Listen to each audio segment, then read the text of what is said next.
The explosion shook the ground beneath Alex Carter's boots as he dragged another wounded soldier behind the crumbling concrete barrier. Plasma fire screamed overhead, leaving glowing trails in the smoky air of New Terra Colony. The medical station he had set up in the old warehouse was now his entire world, a small pocket of healing in the middle of hell. Alex pressed his hands against the gaping wound in the soldier's chest, feeling the warm blood seep through his fingers. The man was young, maybe 20, with scared eyes that reminded Alex of his younger brother back on Earth. "Stay with me, Tommy," Alex whispered, reaching for his medical scanner. "You're going to be fine." The scanner beeped softly, showing internal bleeding that would need immediate surgery. Alex had been working for 18 hours straight, moving from one patient to another without rest. His uniform was stained with blood from a dozen different species: humans, the blue-skinned Altarians, even a few of the rock-like granite people who had joined the Human Alliance. "Medic!" Someone screamed from across the warehouse. Alex looked up to see 3 soldiers carrying a badly burned Altarian between them. Her blue skin was charred black in several places, and her breathing was shallow and quick. Alex finished sealing Tommy's wound with biofoam and rushed to the new patient. The Altarian was unconscious, which was probably a mercy given the extent of her burns. He had treated hundreds of burn victims during his 10 years as a battlefield medic, but it never got easier to see. As he worked, Alex could hear the battle getting closer. The Vorthak Empire forces were pushing deeper into the colony, their reptilian soldiers advancing with their typical ruthless efficiency. The humans and their allies have been fighting the Vorthaks for 3 years now, ever since the Empire decided that this part of the galaxy belonged to them. Alex had seen what the Vorthaks did to prisoners. The lucky ones died quickly. He was just finishing the Altarian's treatment when the warehouse wall exploded inward. Chunks of concrete and twisted metal flew through the air as Vorthak soldiers poured through the gap. They were tall, scaled creatures that walked upright like humans but moved with the fluid grace of predators. Their yellow eyes swept the warehouse, taking in the wounded and the medical equipment. "Nobody move," one of them hissed in accent standard. His scales were darker than the others, marking him as a leader. "You are all prisoners of the Vorthak Empire." Alex slowly raised his hands, keeping his movements calm and steady. Around him, the few soldiers who could still move reached for their weapons, but Alex shook his head. "Don't," he said quietly. "We have wounded here." The Vorthak leader's eyes fixed on Alex. "You are the healer?" "I'm a medic, yes." Alex gestured to the patients around him. "These people need medical attention. Some of them will die without treatment." The Vorthak leader made a sound that might have been laughter. "That is not our concern, human." He barked orders in his own language, and his soldiers began separating the prisoners. The wounded who could walk were dragged to one side, while those too injured to move were left where they lay. Alex tried to stay with his patients, but 2 Vorthak soldiers grabbed his arms and pulled him away. "Wait," he called out. "Let me at least give them pain medication." "Silence!" The leader struck Alex across the face with the back of his scaled hand, leaving a burning sensation on his cheek. "You will speak when spoken to, human." They were herded into transport ships that reeked of fear and alien sweat. Alex found himself crammed between a young human soldier and an elderly Altarian civilian. The ship's engines roared to life, and Alex felt his stomach drop as they lifted off from New Terra. During the long journey to whatever prison awaited them, Alex learned that the colony's defenses had completely collapsed. The Vorthaks had captured nearly 1,000 prisoners, both military and civilian. Many were wounded and without medical care. Some would not survive the journey. Alex tried to help where he could, using his knowledge to stop bleeding and ease pain with pressure points and basic first aid. The Vorthak guards didn't seem to care as long as he stayed quiet about it. To them, he was just another human prisoner, no different from the scared colonists and defeated soldiers around him. The transport finally docked at a massive space station that looked like it had been carved from a single piece of black stone. The Vorthaks called it Punishment Rock, and Alex could see why. It hung in space like a dark tumor, surrounded by the wreckage of ships that had tried to escape. The prisoners were processed in groups, their names and home worlds recorded by bored Vorthak clerks. When Alex's turn came, he gave his name and rank as required by military law. The clerk barely looked up as he typed the information into his terminal. Occupation? The clerk asked in a flat voice. Battlefield medic for Colonial Marines. The clerk's fingers paused for just a moment before continuing to type. Alex wondered if the Vorthax even understood what a medic was, or if they simply saw all humans as soldiers to be dealt with accordingly. The trial, if it could be called that, took place in a vast chamber carved from the same black stone as the rest of the station. Hundreds of prisoners stood in chains before a panel of Vorthax judges, their scales gleaming under the harsh lights. The chief judge was an ancient creature whose scales had turned nearly white with age, and whose eyes held the cold intelligence of a creature that had seen many worlds burn. You are all guilty of resisting the rightful expansion of the Vorthax Empire, the judge announced, his voice echoing off the stone walls. The penalty for such crimes is death. A murmur ran to the prisoners, but the Vorthax guards quickly silenced it with electric prods. Alex felt his heart racing, but he kept his face calm. He had known this moment would come eventually. In 10 years of war, he had seen too much death to fear his own. However, the judge continued, the Empire is merciful. Most of you will be given the opportunity to serve in our labor camps, where you may earn the right to continued existence through useful work. Alex felt a brief surge of hope, but it died when the judge's ancient eyes found his in the crowd. Some crimes, however, require special punishment. The judge said, those who have caused particular harm to Imperial forces will face more severe consequences. Alex frowned. He had never fired a weapon at a Vorthax soldier. His only crime was healing their enemies, and surely even the Vorthax couldn't consider medical care a war crime. But as the guard began separating certain prisoners from the group, Alex realized with growing dread that he was among those selected for special punishment. They brought him before the judge alone, and Alex saw something in those ancient eyes that chilled him to the bone. It wasn't anger or hatred, but something worse, a cold amusement, as if the judge was enjoying a private joke. Alex Carter. The judge read from a data pad. Human medic. Captured on New Terra during resistance operations. That's correct, sir. The judge's lipless mouth curved in what might have been a smile. Tell me, human, do you know what we do with dangerous prisoners? Alex straightened his shoulders. I'm not dangerous, sir. I'm a medic. I heal people. Yes, the judge said softly. That is precisely what makes you dangerous. Before Alex could ask what that meant, the judge was already pronouncing sentence. Alex Carter, you are sentenced to death by combat. You will be placed in the containment cell of our most dangerous prisoner, where you will remain until one of you is dead. The guard dragged Alex away before he could respond, but he heard the judge's final words echoing behind him. We have found that isolation drives even the strongest beings to madness. Let's see how long you last with Razor. As they pulled him to the corridors of Punishment Rock, Alex caught glimpses of other cells through barred windows. He saw humans, Altarians, and dozens of other species, all looking broken and defeated. Some called out to him as he passed, but the guards shocked him into silence. Finally, they stopped before a massive door that looked like it could withstand a direct hit from a plasma cannon. Strange scratches covered its surface, as if something with very large claws had been trying to claw its way out. The guard seemed nervous here, staying well back from the door as they prepared to open it. Any last word, human? One of the guards asked, though his tone suggested he didn't really care about the answer. Alex thought about his patients back on New Terra, about the young soldier with scared eyes and the burned Altarian woman. He thought about his brother on Earth, who would never know what happened to him. He thought about all the people he had saved over the years, and all the ones he hadn't been able to save. Yeah, Alex said quietly. Tell whoever's in there that I'm a doctor, not a fighter. The guards exchanged glances, and one of them almost looked sorry.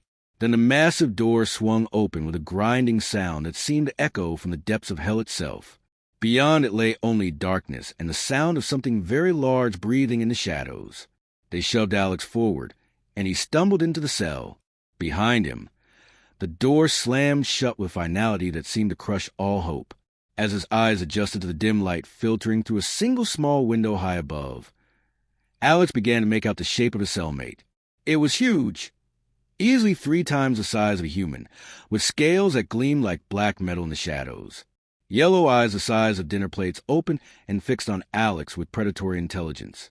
When it moved, Alex could see wings folded against its back and claws that could tear through steel. The creature that the Vortex called Razor was unlike anything Alex had ever seen, but as it rose to its full height and let out a low growl that vibrated through the stone floor, Alex realized that his real trial was just beginning. Alex pressed his back against the cold stone wall and tried to make himself as small as possible. The creature before him was even more terrifying up close than it had been in the shadows. Its scales were indeed black as metal, but they were scarred and broken in many places. Some looked infected, weeping a clear fluid that had crusted around the edges. One of its wings hung at an odd angle, clearly broken and healed wrong. The dragon-like being studied Alex with those massive yellow eyes, tilting its head like a curious bird. When it opened its mouth, Alex could see rows of teeth designed for tearing flesh, each one as long as his finger. A low rumble came from deep in its chest, not quite a growl, but not quite a purr either. "So," the creature said in perfect standard, though its voice was like gravel mixed with honey, "they have given me another plaything." Alex blinked in surprise. He had expected roars and immediate violence, not conversation. "You can talk." The creature's lips pulled back in what might have been amusement, revealing even more of those deadly teeth. How disappointing. They usually send me warriors who at least pretend to be brave. "You look like you are about to wet yourself, little human." "I'm not a warrior," Alex said, finding his voice. "I'm a medic. I heal people." "A healer?" The creature moved closer, and Alex could smell its breath. Not the rotting meat smell he had expected, but something metallic and sharp. "Interesting. It has been many cycles since they sent me a healer to kill." Alex swallowed hard. "How many people have you killed in here?" 17, the creature said without emotion, though some barely counted as sport. "The last one, a granite person, lasted only moments. Their stone skin means nothing when you know where to strike." The creature circled Alex slowly, like a predator sizing a prey. As it moved, Alex could see more injuries. A deep gash along its left flank that had never healed properly, several scales missing from its neck where it looked like something had tried to strangle it, and burns on its wing membranes that suggested torture with energy weapons. Despite his fear, Alex felt his medical training taking over. This creature was in pain, constant pain from the look of it. No wonder it was violent and aggressive. Pain could drive any being to madness, especially if it went untreated for long periods. "Those wounds," Alex said, pointing at the infected scales. "How long have you had them?" The creature stopped circling and stared at him. "What?" "Your injuries. Some of them look old, but they're infected. Without treatment, the infection could spread and kill you." For a long moment, the only sound in the cell was the creature's breathing. Then it threw back its massive head and made a sound that Alex realized was laughter, though it was nothing like human laughter. It was bitter and harsh, like metal scraping against stone. "You think I care about death, little healer? I have prayed for it every day for the past 3 years. The Vortex keep me alive because my suffering amuses them." Alex felt a spark of anger at that. He had seen too much unnecessary suffering in his years as a medic, but the idea that someone would deliberately keep another being in pain for entertainment was something that always made his blood boil. "Nobody should have to live with that kind of pain," Alex said, surprising himself at how steady his voice sounded. "Infected or not, those wounds must hurt constantly." The creature's eyes narrowed. "Are you trying to earn my mercy by showing sympathy? It will not work. I will kill you as I killed the others. But perhaps I will make it quick, since you seem less annoying than most." "I'm not trying to earn anything," Alex said. "I'm just saying that if you want, I could look at those wounds. I might be able to help with the pain." The creature went very still. "Help me? Why would you help me when you know I'm going to kill you?" Alex thought about that for a moment. Why would he help? It went against every survival instinct he had. But then he remembered his oath, the words he had spoken when he first became a medic, to heal the sick and injured regardless of who they were or what they had done. "Because you're hurt," Alex said simply, "and helping hurt people is what I do." The silence stretched between them for what felt like hours. The creature stared at Alex with those enormous eyes, and Alex could almost see it thinking, trying to understand the strange human who offered help instead of begging for mercy. Finally, the creature settled down on its belly, bringing its massive head closer to Alex's eye level. "You are either very brave or very stupid, little healer." "Probably stupid," Alex admitted, "but the offer stands." The creature extended one of its forelegs toward Alex. The limb was easily as thick as Alex's torso, and the claws at the end could have torn him in half without effort. But Alex could see the infection around several of the scales, the way the flesh was swollen and discolored. "My name is not Razor," the creature said quietly as Alex examined the wounds. "The Vortex gave me that name because they think it makes me sound more dangerous. My real name is Shard of Morning Sky, though it has been many years since anyone used it." Alex looked up at the creature's face. "That's a beautiful name." Something flickered in those yellow eyes, an emotion Alex couldn't quite identify. "It was given to me by my clutch mother when I first learned to fly. She said I looked like a piece of the dawn sky, breaking away to explore the world." "What should I call you?" Alex asked as he carefully probed around one of the infected scales. "Shard will do," the creature said. "And you, little healer? What are you called?" "Alex. Alex Carter." Shard made that grinding sound again, but this time it seemed less harsh. "Alex Carter. A simple name for a simple human who does complicated things." Alex had opened his emergency medical kit and was looking through its contents. He had basic antiseptic, some antibiotics, bandages, and a few other supplies, but nothing designed for treating a creature of Shard's size or physiology. "This is going to hurt," Alex warned as he prepared to clean the worst of the infected wounds. "I don't have anything for pain management that would work on someone your size." "Pain is an old friend," Shard said. "Do what you must."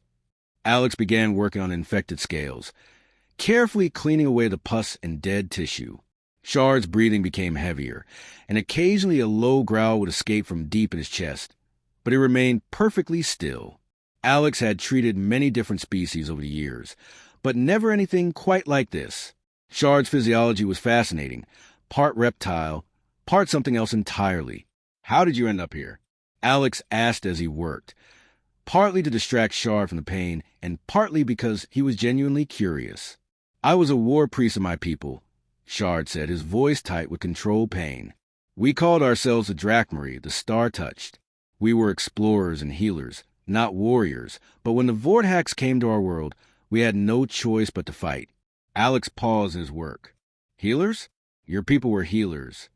Among other things, we studied the life patterns of different worlds, learned how to mend what was broken. I myself could heal wounds with my breath, restore life to dying plants, even bring peace to troubled minds." The irony wasn't lost on Alex.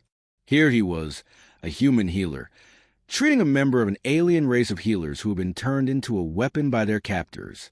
"What happened to your world?" Shard's eyes closed. "The Vortex do not just conquer. They corrupt.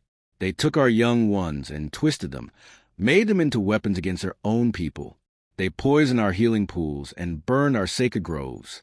Those of us who survived the first attacks were hunted down like animals." Alex felt his hands trembling as he applied antibiotic gel to the clean wounds. The scope of what Shard was describing was beyond anything he had imagined. "I'm sorry. Why do you apologize? You did not destroy my world." "Because nobody should have to go through that," Alex said. "Nobody should have to watch their home burn and their people suffer." Shard opened his eyes and looked at Alex with something that might have been surprise. "You speak as if you understand such loss." Alex thought about New Terra, about the patients he had left behind in that warehouse, about all the worlds the Vortex had conquered in their relentless expansion across the galaxy. "Maybe I do," Alex said quietly. As Alex continued working on Shard's wounds, the dragon began to tell him more about his people and their world. The Drachmarie had lived in great crystal cities that grew from living stone, their spires reaching toward the stars they loved so much. They had been scientists and artists, philosophers and healers, their entire culture built around a concept of nurturing life rather than destroying it. "We thought our knowledge would protect us," Shard said. "We believed that beings who could heal and create would be valued by any rational species. We were wrong. The Vortex aren't rational," Alex said as he began bandaging the treated wounds with strips torn from his own uniform. They're conquerors. They see everything in terms of what they can use or what they need to destroy. Yes, Shard agreed. And when they realized they could not use my people's healing ability for war, they decided we were too dangerous to live. Alex finished with the worst of the infections and sat back to examine his work. It wasn't perfect. He didn't have the right equipment or medications for this kind of treatment, but it was better than leaving the wounds untreated. There, Alex said. That should help with the pain, at least for a while. The antibiotics might fight off some of the infection, though I can't promise anything. Shard flexed his leg experimentally, and Alex could see surprise in his expression. The pain is less. How is this possible? The Vorthack medical drones said my injuries were too old to treat. The Vorthacks probably want to treat them, Alex said with disgust. Keeping you in pain was part of the punishment. Shard was quiet for a long moment, staring at his bandaged leg. When he looked up at Alex again, his eyes held a different expression than before. Not the cold, predatory calculation, but something warmer and more complex. You have done something no being has done for me in 3 years, Shard said slowly. You have given me hope that tomorrow might hurt less than today. Alex smiled, the first genuine smile he had managed since his capture. That's what healers do. Yes, Shard said, and this time when his lips pulled back to show his teeth, Alex realized it was an attempt at a smile. I had almost forgotten. Over the next few days, Alex and Shard fell into an unlikely routine. The Vorthacks delivered food twice a day, a thin gruel for Alex and chunks of raw meat for Shard, but otherwise left them alone. Alex suspected they were waiting for one of them to kill the other, probably taking bets on how long the human would survive. What they didn't expect was for Alex to continue treating Shard's injuries. Each morning, Alex would check the bandages and clean the wounds that were still healing. The antibiotics from his medical kit were running low, but the infections were already responding to treatment. More importantly, Alex could see that Shard was in less pain than before. Tell me more about your world, Alex said on the third day as he examined a partially healed burn on Shard's wing. What were the crystal cities like? Shard's eyes took on a distant look. Imagine towers that sang in the wind, made from living crystal that grew according to our needs. The walls would change color with the seasons, and at night they would glow with their own inner light. Our homes were not built. They were grown, shaped by our will and our understanding of how crystal wants to exist. Alex tried to picture it as he worked. It sounds beautiful. It was, Shard said softly, and it was practical too. The crystals filter our air, stored energy from our sun, even helped us communicate across great distances. Everything was connected. Everything had purpose. What about your people? Were you all healers? Shard made that grinding sound that Alex now recognized as laughter. Not all, though healing was important to our culture. Some were builders who could convince stone to take new shapes. Others were singers who could call the wind or calm the storms. A few were even warriors, though they fought only to protect, never to conquer. Alex paused in his work. You mentioned you were a war priest. What did that mean? War priests were healers who understood that sometimes violence is necessary to protect life, Shard explained. We study both the arts of healing and the arts of battle, but always with the goal of ending conflict as quickly as possible. I could breathe fire to stop an enemy, then breathe healing mist to save their life afterward. That's an interesting philosophy, Alex said. Heal your enemies after you defeat them. It was our way. We believed that every life had value, even the lives of those who opposed us. The Vorthacks found this belief very amusing when they interrogated me. Alex could hear the bitterness in Shard's voice and decided to change the subject. What about families? Did you have a mate, children? Shard went very still, and Alex immediately regretted asking. I'm sorry, I didn't mean to. I had a clutch sister named Dawnwing Rising, Shard said quietly. We were not mates, but we were bonded as siblings often are among my people. She was a singer, one of the most gifted our world had ever known. Her voice could heal hearts as well as bodies. Alex waited, sensing there was more to the story. When the Vorthacks came, she tried to sing peace into their minds. Shard continued. She believed that no beings could be truly evil, that they simply needed to remember how to feel compassion. They killed her while she was singing to them. The cell fell silent except for the sound of their breathing. Alex felt a familiar anger rising in his chest, the same fury he felt whenever he saw unnecessary cruelty. "I'm sorry for your loss." "She died believing in the goodness of others," Shard said. "Sometimes I wonder if that makes her a fool or saint." "Both, maybe," Alex said. "The best people usually are." As the days passed, Alex began teaching Shard some basic medical techniques that might help him care for his remaining injuries. Shard's claws were too large for delicate work, but Alex showed him how to apply pressure to stop bleeding and how to recognize signs of infection. In return, Shard taught Alex about alien physiology and the healing methods his people had used. Alex was fascinated to learn that many species shared similar biological systems, even if they looked completely different on the outside. "Your people sound like they would have made excellent doctors," Alex said as Shard explained how Drachmary healing breath worked. "The galaxy lost something important when your world fell." "Perhaps," Shard said, "but knowledge is never truly lost as long as someone remembers it.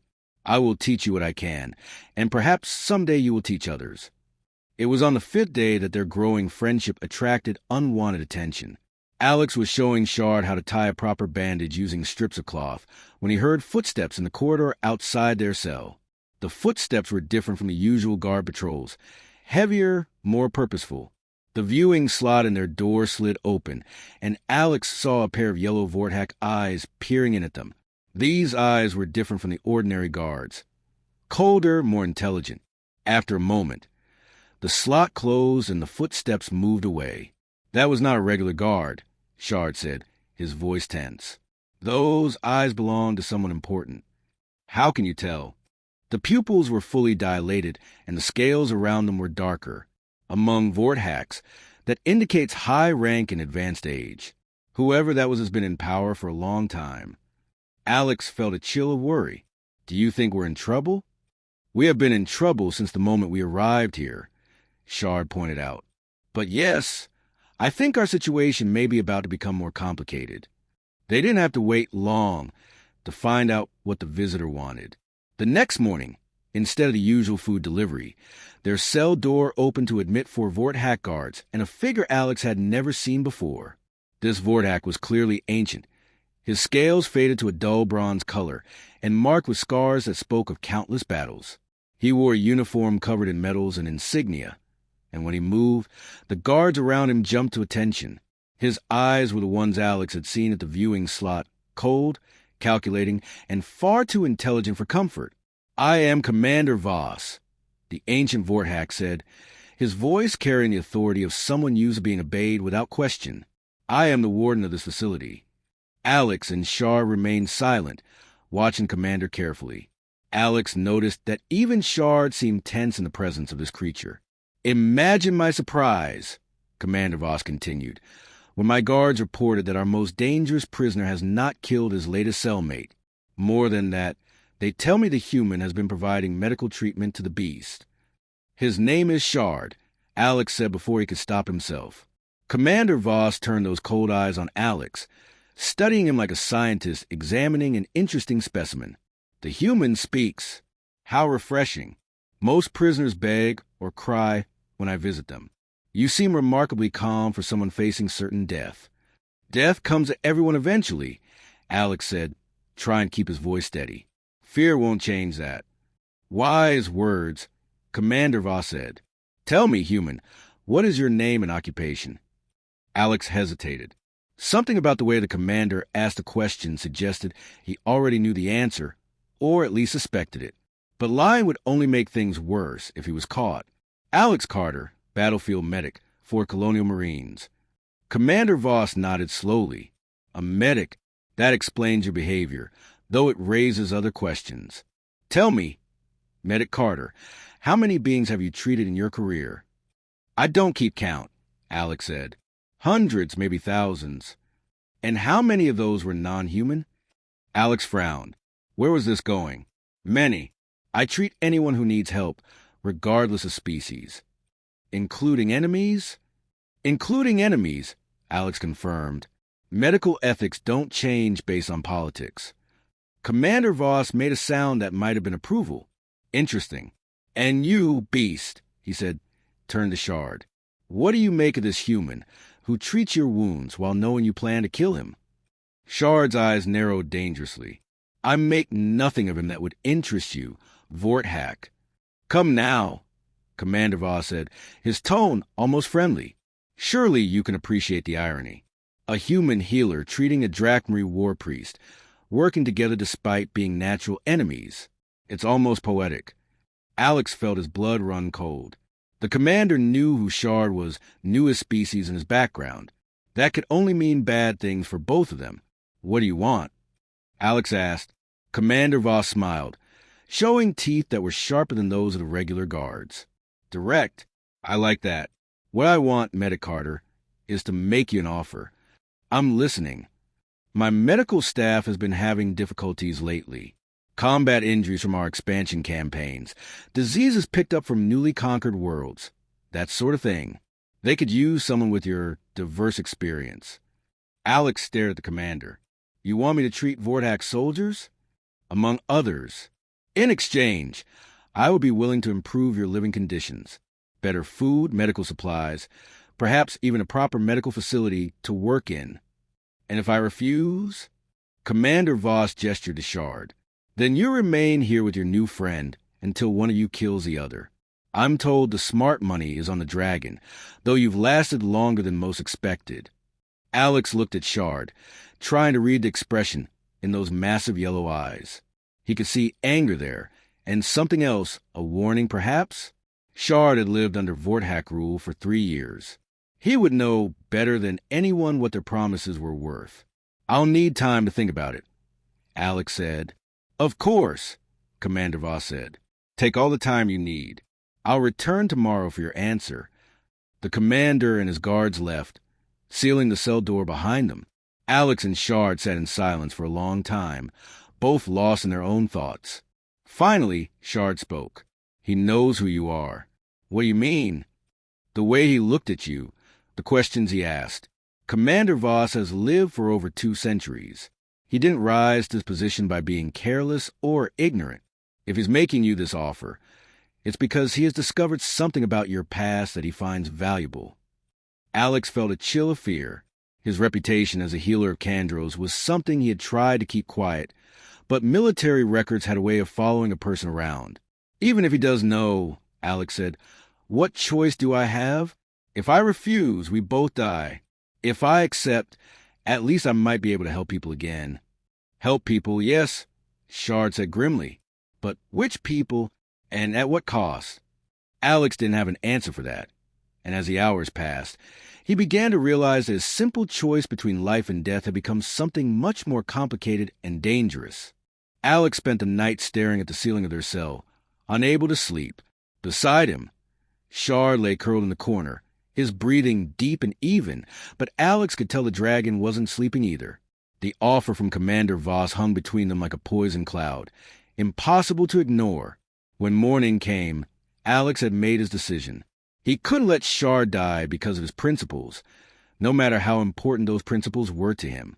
If working for the Vorthaks meant they both lived another day, then he would find a way to make it work. I'm going to accept his offer, Alex said quietly. Shard opened one massive eye. I thought you might. You don't sound surprised. Healers always choose life over death when given the option, Shard said. It is what makes you what you are.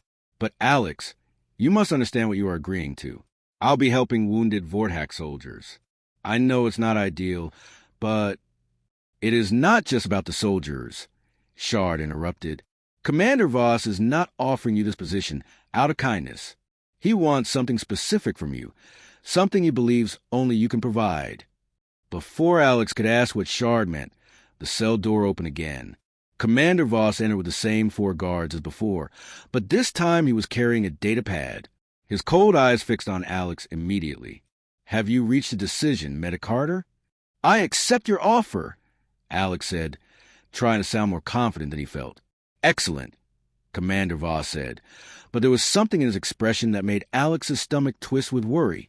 However, Before we proceed, there are a few things we need to discuss. Guards, bring him. Two of the guards grabbed Alex's arms and hauled him to his feet. Alex looked back at Shard, who was watching with barely controlled rage in his yellow eyes. Don't worry about your friend, Commander Voss said. He'll be perfectly safe while we have our little chat. They dragged Alex through the corridors of Punishment Rock to a small office carved from the same black stone as the rest of the station. The walls were covered with screens showing different parts of the prison, and Alex could see hundreds of cells filled with prisoners from dozens of different species. Commander Voss settled behind a metal desk and activated his data pad. Please sit, he said, gesturing to a chair across from him. I think you'll find this conversation very interesting. Alex remained standing. What do you want to know? Oh, I already know everything I need to know, Commander Voss said with that unsettling smile. The question is whether you know who you really are. The commander turned his data pad around so Alex could see the screen. On it was a military record with Alex's picture and personal information, but there were details there that Alex had never seen before: classified mission reports, commendations, and a long list of successful medical operations. Alex Carter, Commander Voss read aloud. Born on Earth Colony 7. Enlisted in the Colonial Marines at age 18. Served with distinction in the Rigel Campaign, the Battle of New Sydney, and the Siege of Candro Station. The commander looked up at Alex. Does that last one ring any bells? Alex felt his blood turn to ice.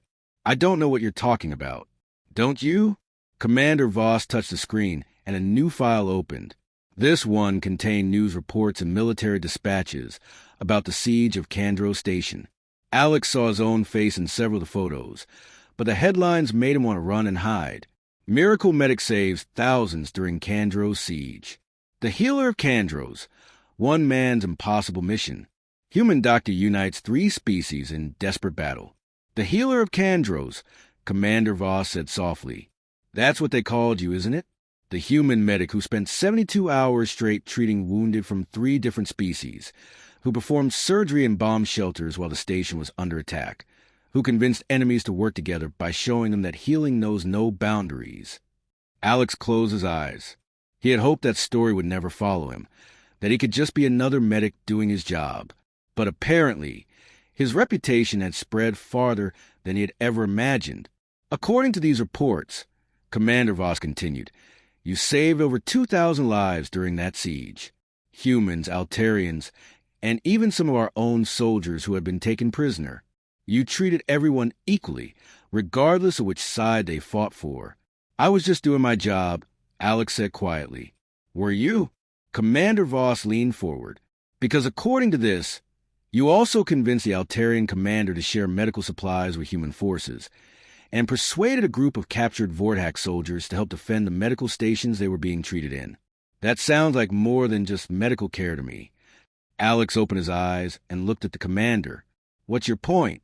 My point, Healer Candros, is that you have a very special gift. You don't just heal bodies, you heal the divisions between species. You make enemies see each other as people instead of targets. That's a rare and valuable ability. The pieces were starting to fall into place, and Alex didn't like the picture they were forming. You want me to do more than just treat wounded soldiers. Much more, Commander Voss confirmed. You see, we have a problem here on Punishment Rock. Our prisoners come from hundreds of different worlds and species, and they hate each other almost as much as they hate us.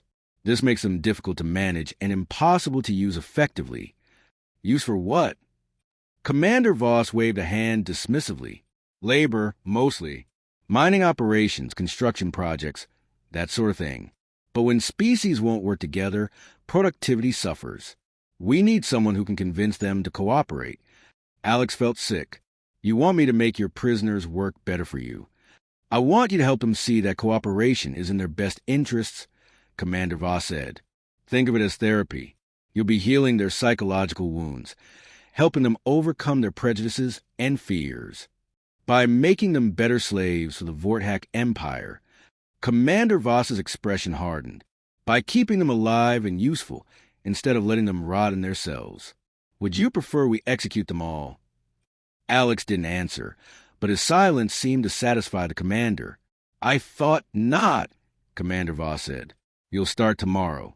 We have a medical facility on level 7 where you'll treat injured prisoners and help them adjust to their new circumstances. Guard will escort you there and back each day. And if I refuse, then you go back to your cell with your dragon friend, and we wait to see which of you dies first. Commander Voss leaned back in his chair. But I don't think you'll refuse. The healer of Kandros wouldn't let people suffer when he could help them, even if that help comes with conditions. The guards escorted Alex back to his cell, where Shard was waiting with barely controlled fury in his yellow eyes. The moment the door closed, Shard was on his feet. What did he want? Shard demanded. Alex slumped against the wall and told Shard everything about his reputation as a healer of Kandros, about Commander Voss's real plans, about the impossible choice he was being forced to make. So I'll be healing prisoners to make them better workers for the Empire, Alex finished. I'll be using my medical skills to help our enemies exploit our own people. Shard was quiet for a long time, pacing back and forth in the small space of their cell. Finally, he stopped and looked at Alex with those enormous eyes. There is something you should know, Shard said. Something I have not told you about this place. What? The prisoners here are not just random captives. Commander Voss collects specific individuals, leaders, scientists, artists, anyone who might be valuable to resistance movements if they ever escaped. This entire station is filled with some of the most important people from dozens of conquered worlds. Alex felt a spark of hope. Important people who might be able to do something if they were organized. Exactly. But they have been kept separated, isolated from each other, prevented from communicating or working together. Until now. Shard's lips pulled back in what Alex now recognized as his version of a smile. Until now. They did not have the healer Kandros to bring them together. Alex stared at Shard as the implication sank in. You're suggesting I use Commander Voss's plan against him. I am suggesting that healing can take many forms, Shard said carefully. Sometimes the body that needs healing is not an individual, but a community. Sometimes a wound that needs treatment is not physical, but spiritual. It would be incredibly dangerous. If Voss figured out what I was really doing, then we would die, Shard said simply. But we are going to die anyway if we do nothing. At least this way, our deaths might serve a purpose.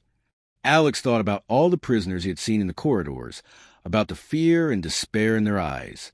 He thought about his oath as a medic, about his duty to heal and protect life.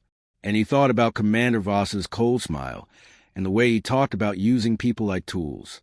I'll need help, Alex said finally. I can't do this alone. You will not be alone, Shard said. I may be trapped in this cell, but I know things about this station that could be useful. And there are others who can be trusted, if you know how to find them. How do I know who to trust? Shard moved closer, lowering his massive head, so he could speak quietly. Listen to how they speak about their homes, their families, their losses, the ones who still remember love instead of just hate. Those are the ones you can work with. Alex nodded, feeling the weight of what they were planning settle on his shoulders. It was insane and dangerous, and would probably get them both killed.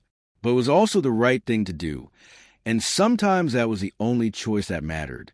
Tomorrow I start working in their medical facility, Alex said. I guess we'll see how good I really am at healing the divisions between species. You are the healer of Kandros, Shard said quietly. If anyone can do this, it is you.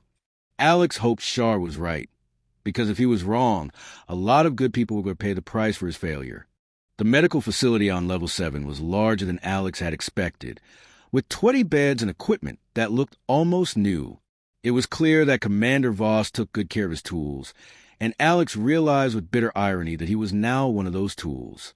His first patient was a human woman named Lisa, who had been beaten by guards for refusing to work in the mines. Her left arm was broken, and she had several cracked ribs that made breathing painful. As Alex worked on her injuries, he spoke quietly about simple things, where she was from, what she did before the war, whether she had family back home. I was a teacher, Lisa whispered, wincing as Alex set her broken arm. I taught children on New Harmony Colony before the Vortex came. What did you teach them? Alex asked, carefully wrapping her ribs with compression bandages. History mostly, but also basic medicine and first aid. I believe children should know how to help each other. Her eyes met his. I still believe that. Alex heard the message in her words and nodded slightly. Helping each other is what keeps us human. Over the next few days, Alex treated dozens of prisoners from many different species. There was Marcus, an engineer who had sabotaged Vorthack supply lines until his capture. There was Blue Song at Dawn, an Altarian poet whose writings had inspired rebellion on 3 worlds. There was Stone Who Stands, a granite person who had been a military commander before being taken prisoner. Each time, Alex listened to their stories and spoke about hope, about the importance of working together, about how healing required trust between different people. To any watching guards, it looked like he was doing exactly what Commander Voss wanted, encouraging cooperation and reducing tensions between species. But Alex was actually doing something far more dangerous. He was building a network. The key was a simple medical trick Shard had taught him. When treating patients, Alex would sometimes apply pressure to specific points on their bodies that created brief moments of numbness. During these moments, he could whisper instructions or information without the guards noticing, because the patient's natural reaction would be to focus on the loss of sensation rather than his words. Tell Blue Song at Dawn that the ventilation system connects to level 3, he whispered to Lisa as he applied pressure to her shoulder. She'll understand. Stone Who Stands needs to know about the guard rotation change at midnight, he told Marcus while creating numbness in his hand. Can you get that message through the work details? Slowly, carefully, Alex began connecting the prisoners to each other. Lisa, the teacher, started organizing the human prisoners into study groups that were actually planning sessions. Blue Song at Dawn used her poet skills to create songs that carried coded messages between the Altarian workers. Stone Who Stands convinced the Granite people that their religious meditation sessions were just innocent prayer meetings. The most important connection Alex made was with a prisoner he almost missed entirely. Dr. Elena Vasquez was listed in the medical files as suffering from severe depression and refusing to speak to anyone. When Alex first saw her, she was sitting in the corner of her cell, staring at the wall like she had given up on everything. But when Alex knelt down beside her and introduced himself, Elena looked up with eyes that were sharp and intelligent despite her apparent despair. "You're him, aren't you?" she whispered. "The healer of Kandros." Alex nodded carefully. "Who are you?" Dr. Elena Vasquez, former head of alien biology research at the Institute on Mars. "I've been pretending to be broken so the Vorthax would leave me alone, but I've actually been studying the station systems for my cell." Elena's knowledge proved invaluable. She had figured out the layout of the entire prison, identified the locations of the main power systems, and even discovered that the station's artificial gravity could be controlled from the central command center. The problem is getting the command center, Elena explained during one of Alex's medical visits. It's heavily guarded, and even if we could reach it, we need someone who understands Vorthack technology. "I might know someone who can help with that," Alex said, thinking of Shard's years of captivity and his knowledge of Vorthack systems. The plan they developed was ambitious and dangerous. It would require precise timing, cooperation between dozens of prisoners from different species, and a great deal of luck. But most importantly, it would require Alex to make a choice that went against everything he believed in as a healer. It started 3 weeks after Alex began working in the medical facility. He had been treating a Vorthack guard named Kresh who had been injured in a mining accident. Kresh was young and nervous, nothing like the hardened soldiers Alex had expected to encounter. "I don't understand why the prisoners hate us so much," Kresh said as Alex bandaged his injured leg. "We're just trying to bring order to the galaxy." "Order through conquest and slavery?" Alex asked quietly. Kresh looked confused. "Slavery? We don't have slaves. We have workers and soldiers, all serving the Empire according to their abilities." Alex realized that this young Vorthack genuinely believed what he was saying. He had been raised in a society that taught him that conquest was natural and that other species were inferior. In his own way, Kresh was as much a prisoner of the Empire as anyone in the cells below. "What if I told you that many of the prisoners here were doctors, teachers, and artists on their own worlds?" Alex asked, "What if they had families and dreams just like you do?" Kresh was quiet for a long time. I would say that you are trying to confuse me with enemy propaganda. I'm trying to help you see that your enemies are people, not monsters, Alex said. That's what healers do. We help people see clearly. That conversation planted a seed that would bloom at exactly the right moment. The escape began during the night shift change, when there were fewer guards and more confusion in the corridors. Alex had spent the day treating patients and distributing final instructions through his network of contacts.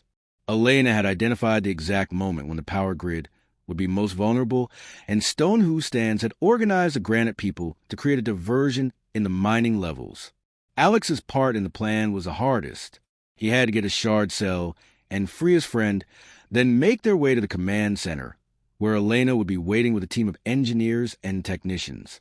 But first, he had to deal with Commander Voss. Alex found the commander in his office, reviewing reports from the day's medical treatments.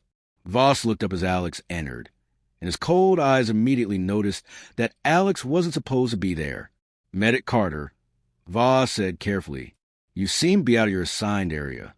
"I wanted to thank you," Alex said, moving closer to the desk, "for giving me the chance to do what I do best." "And what is that?" "Healing the divisions between people." Alex said, "You were right about my gift, Commander. I have been able to bring the prisoners together, help them cooperate, make them more productive for the Empire." Commander Voss smiled, but there was suspicion in his eyes. "I'm pleased to hear that. However, I should point out that you're supposed to be in your cell right now." "I know," Alex said, "but I wanted to show you something first."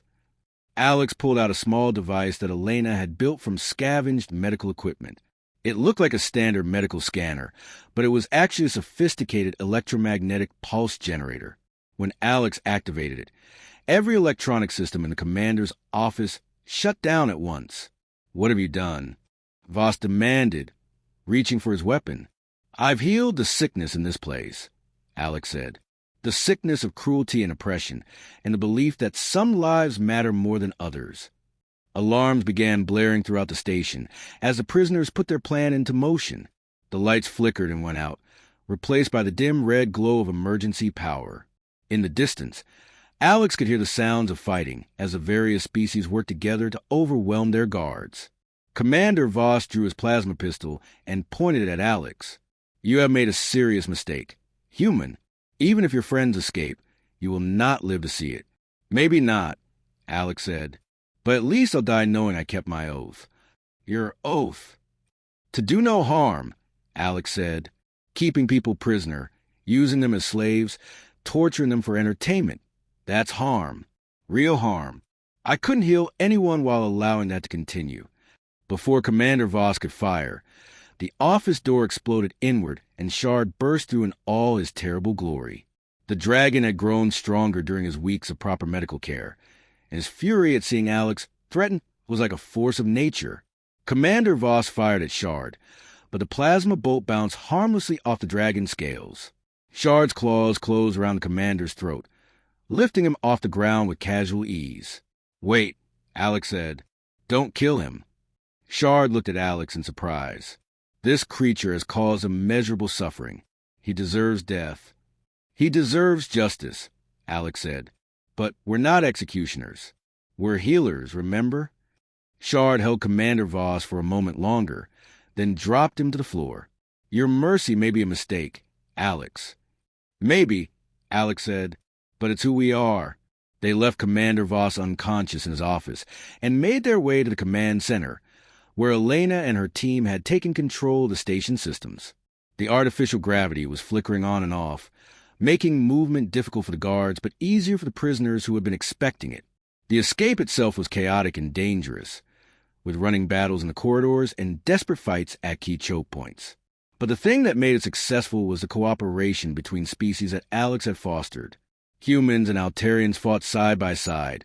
Granite people protected the smaller species with their natural armor, and even some of the younger Vorthak guards like Kresh laid down their weapons rather than fight beings they had learned to see as people. The final battle took place in the docking bay, where the escapees fought to reach the transport ships. Commander Voss had recovered and was leading a final desperate counterattack, but the prisoners had formed a defensive line. that held against everything the Vortex could throw at them. It was during this battle that Alex made his final choice as a healer. Commander Voss had been wounded by plasma fire and was bleeding badly on the deck of the docking bay. His own soldiers were too busy fighting to help him, and he would die without immediate medical attention. Alex left the safety of the defensive line and ran to the wounded commander, dodging plasma bolts and explosions to reach him. As he knelt down and began applying pressure to the worst wounds, Commander Voss looked up at him with those cold yellow eyes. "Why?" Voss whispered. "Because life has value," Alex said simply. "Even yours." Several Vortex soldiers saw Alex treating their commander, and something changed in their expressions. They stopped firing and lowered their weapons, confused by this act of mercy from someone they had been taught to see as an enemy. That moment of confusion was all the prisoners needed. They reached the transport ships and began evacuating the station, taking with them hundreds of political prisoners, scientists, artists, and leaders from dozens of worlds. The last ship to leave carried Alex, Shard, Elena, and many of the others who had organized the escape. As they pulled away from Punishment Rock, Alex could see the station's lights flickering as the remaining systems failed. "Where will we go?" Elena asked. "Home," Shard said, looking out at the stars. "Those of us who still have homes to return to. And those who don't," Alex asked. Shard looked at his friend with those enormous yellow eyes. "Those who don't will make new homes, in places where species can work together instead of fighting each other." 6 months later, Alex and Shard were working together at a field hospital on the edge of human space. The facility treated wounded from all sides of the ongoing war: humans, Altarians, Granite people, and even Vortex prisoners and defectors who had been inspired by stories of the healer Kandros. The escape from Punishment Rock had become legend throughout the galaxy, not just as a daring prison break, but as proof that different species could work together when they chose cooperation over conflict. The network of contacts Alex had built among the prisoners had grown into an underground railroad that helped refugees from all sides of the war find safety and new homes. "Do you ever regret it?" Shard asked one evening as they finished treating the day's patients. "Saving Commander Voss, I mean." Alex thought about it. "No, he was our enemy, but he was also someone's son, maybe someone's father. Those people deserve to have him come home, even if he had done terrible things. And the fact that he's now hunting us with even more determination than before," Alex smiled, "that just means we're doing something right. The fact that he's so angry about what we did proves that we shook the foundations of everything he believes in." Shard made that grinding sound that Alex had learned was laughter. "You are either the wisest human I have ever met, or the most foolish." "Probably both," Alex said. "But that's what being a healer is about, believing that every life can be saved, every wound can be healed, every enemy can become a friend if you just show them enough compassion." As they worked through the night, treating patients from a dozen different worlds and species, Alex reflected on how far they had come from that dark cell on Punishment Rock. The war was still raging. People were still dying, and there was still so much healing to be done. But for the first time since his capture, Alex felt hope, because he had learned that the greatest medicine in the galaxy wasn't found in any medical kit or hospital. It was found in the simple act of one being caring for another, regardless of the barriers between them. And that was a lesson that could heal not just individual wounds, but entire worlds.